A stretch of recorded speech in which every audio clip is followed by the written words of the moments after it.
This is Rob Tebbutt for Boxing Social. Delighted to be joined today by Shane McGuigan. We're here at the GROVES Callum Smith press conference in London. How are you, Shane?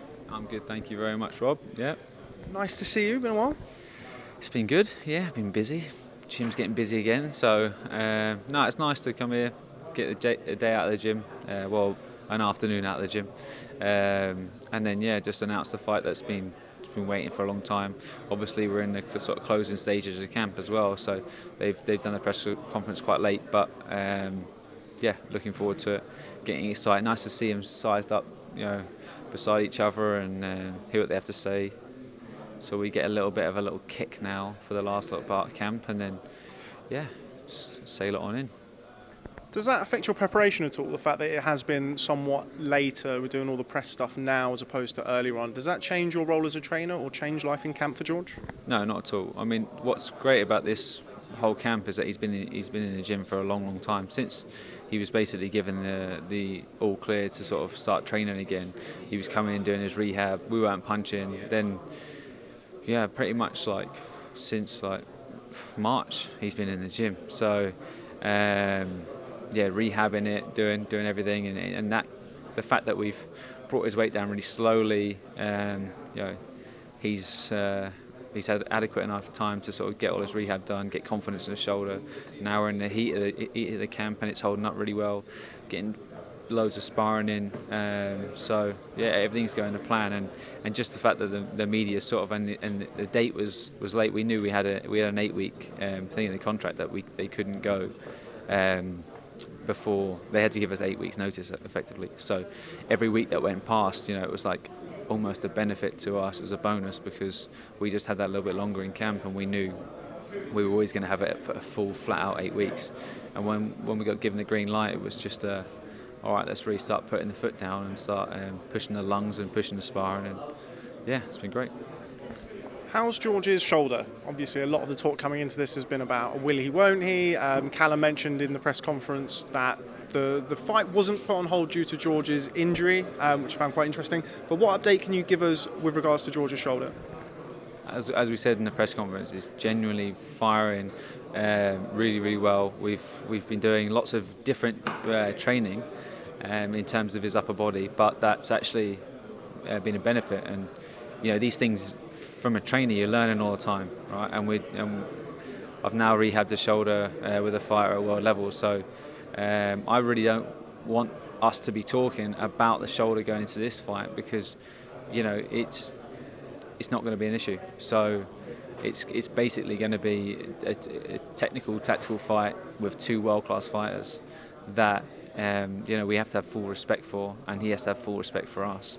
And they know deep down that George wouldn't be going into this fight, and I wouldn't be letting him go into this fight if he wasn't fit and if his shoulder wasn't firing. So, luckily it's all come to plan, and now that's not even on the tip of our tongue when we're in the gym, or I didn't even ask that question, how's the shoulder, because I know it's fine. It's just a matter of getting him fit, getting him sharp, getting him ready tactically, and winning the fight.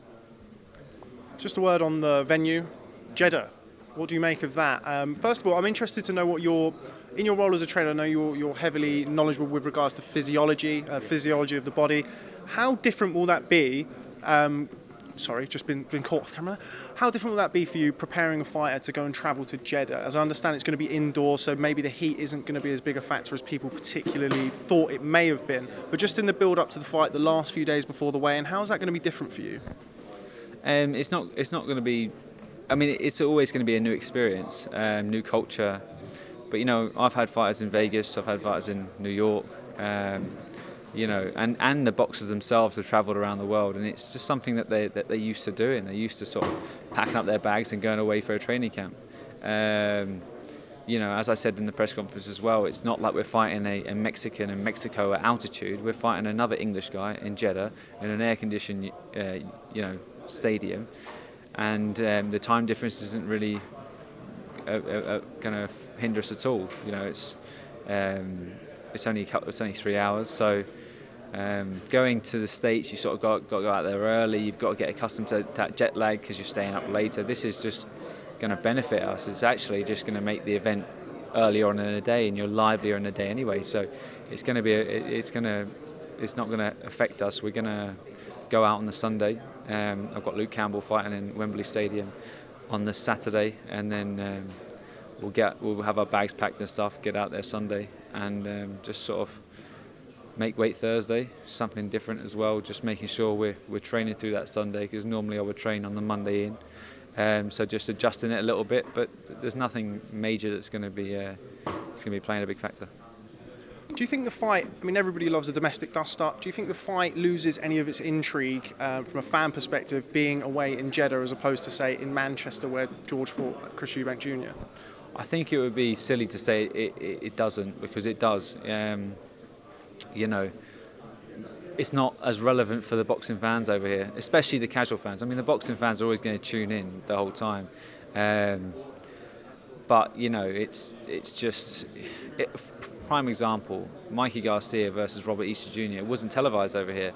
It's a great fight, but it went under the radar. And, I feel like it's going to be televised over here, obviously, but just the fact that it's not going to be in the papers as much, because it's not a UK event, so it might get lost a little bit, but the result's still the same. It still goes in history books, and we know for a fact that people in Jeddah and Saudi Arabia, they love a Western event, so it's going to be packed. It's just going to be a different atmosphere. They're not going to really understand what they're cheering for. Do you know what I mean? Like, should we go for this guy or this guy? The guy in black shorts or the guy in white shorts?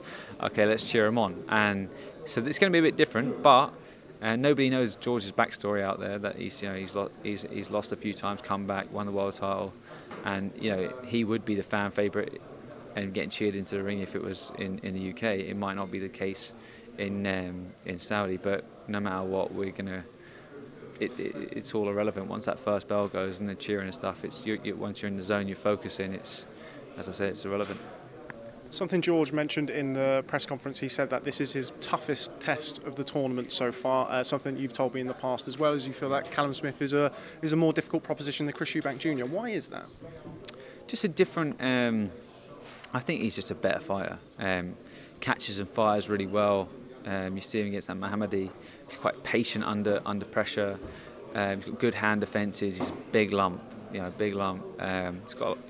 works the body well. He can work in middle distance, and just the fact that he's so tall, his middle distance is almost long range for super middleweight fighters. So it's definitely a harder fight than Eubank Jr. and Jamie Cox, but everybody at that top level is dangerous, and you can't give away no shots. You can't switch off for a millisecond. So, and the difference is that George has been criticised to dip late in fights. He's been criticised to switch off and take silly risks.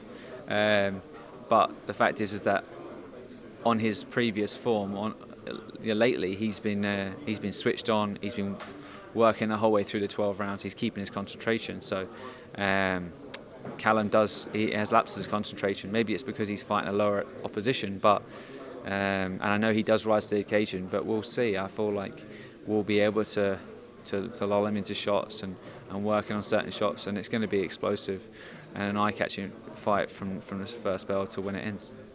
Okay, well, Shane McGuigan, always a pleasure catching up with you. Look forward to sitting down with you next week when I come to McGuigan's gym. Yes, still a long one. As always, pleasure catching up with you. Thanks very much for speaking to Boxing Social. Cheers, Rob. Thanks very much. Cheers, mate. Nice one, Shane.